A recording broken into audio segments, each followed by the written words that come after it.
guys, Miss here with Grand Archive Deck Guide. In this video we'll be pairing Lorraine with everyone's favourite element, Fire. Now this variation of Fire Lorraine is able to push a lot of damage and to do it quickly. This deck in my opinion is one of the most efficient levels. You can go from base spirit to level 2 in a few turns without losing cards along the way. And the final reason to pair Lorraine with Fire is the ability to maximise her level 2 ability and combo off. So here's the complete deck list, noting a link to it can be found in the description below. Instead of going over card per card, I thought it best to go over 3 components of this deck and some cards to prioritise in certain matchups. Lorraine is at her best when she's swinging that flaming sword, and there are 2 cards that best showcase this. Our first card that hits like a truck is Rending Flames, which has the ability to double the damage it deals if we can banish 3 fire cards from our graveyard. Therefore, when we pair this with Lorraine's level 2 on enter ability of giving +2 to the attack, and either the Sword of Adversity or Warrior's Longsword, this takes that base attack to 7, which it then doubles to 14. The other heavy hitter of this deck is Devastating Blow, which is our level 3 closer. It gets an additional 4 attack power if we are level 3 or higher.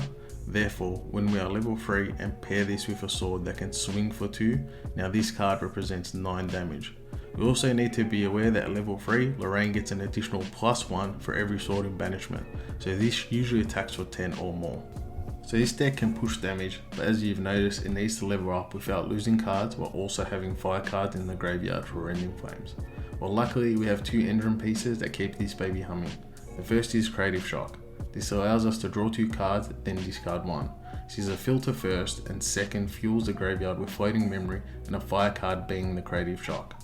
Now we don't get the class bonus, but even so, this is the MVP of any fire deck. The other engine piece is Hasty Messenger. We on attack can discard a card and then draw a card. The longer this stays on the field, the better, as we can ping for damage, filter, and keep getting the pieces we need into the graveyard.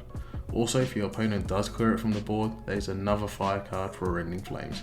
Now every engine needs fuel to run, and our fuel is the cards with Floating Memory, those being Veteran Soldier, Flame Rune Swordsman, Savage Slash, and Tempered Steel. Now keep in mind, while you are a spirit, you don't get the class bonus Floating Memory of Savage Slash and the Swordsman, therefore early discard options are the Veteran Soldier or the Tempered Steel. The upside on the 2 action cards of Savage Slash and Tempered Steel is we don't mind playing them to get them into our graveyard. Also, if we don't sell our engine pieces, the Veteran Soldier is a great turn 1 play, as it represents 2 damage the opponent has to respect and kill. If not, we are happy to go face with it. One last thing when leveling up is always to use the normal cards as Floating Memory first, as you need to be conscious of banishing 3 fire cards for Rending Flames. For the combo potential of this deck, it does take some time setting up, and it is vital we don't burn cards from memory to level up, as we needed quite a few cards in hand to make this work. I'll go through one version of this combo, but essentially on the turn we level up to Lorraine's level 2, we also look to use a Dungeon Guide to level up once more, restand our champion, and attack again. So we've leveled up. Perhaps the opponent has a couple of allies on the field and we want to capitalize. We play Flame Sweep with Warrior's Longsword, noting we will need to have 2 durability counters for this to work. This Flame Sweep will be attacking all allies including the champion for 6. 2 off the attack, 2 off Lorraine, and 2 off the sword. This attack is enough to kill most allies even if opponent can buff. So we've swept for 6, killed a couple allies, and drew a couple of cards. Now we play the Dungeon Guide going to level 3, which restounds our champion. We can then play Spirit Blade Ascension, which allows us to bounce a sword from play with 1 in our material deck. This is where we grab Prismatic Edge. Prismatic Edge on enter effect results in both players revealing their memory. I'll ignore the opponent because we should be able to proc the fire requirement ourselves, allowing us to deal 3 damage to any unit. We then send the sword with the Lorraine bonus into an empty board for minimum 8 damage, but likely more as we'd expect to have another sword in banishment already. This makes the total combo hit for 15, 14 off Lorraine and 1 off the Dungeon Guide. Like I said, this is one of many potential avenues you can go with when playing Dungeon Guide on the Lorraine level 2 turn.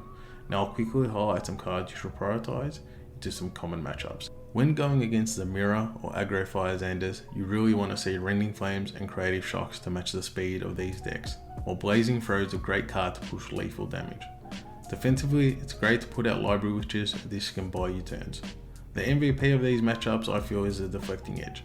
This card absolutely crushes Rending Flames as it reduces the damage before the card's ability procs. Therefore, instead of the previous example Rending Flames hitting for 14, if we deflecting edge of that, it would only hit for 8. When versing the Aggro Rai, or better known as the Erupting Rhapsody Rai, you're essentially on a clock and need to swing for the fences. If you see an opening hand with both Rending and Creative Shock, you're in a really strong position. Another card you want to keep in hand is Sparklight.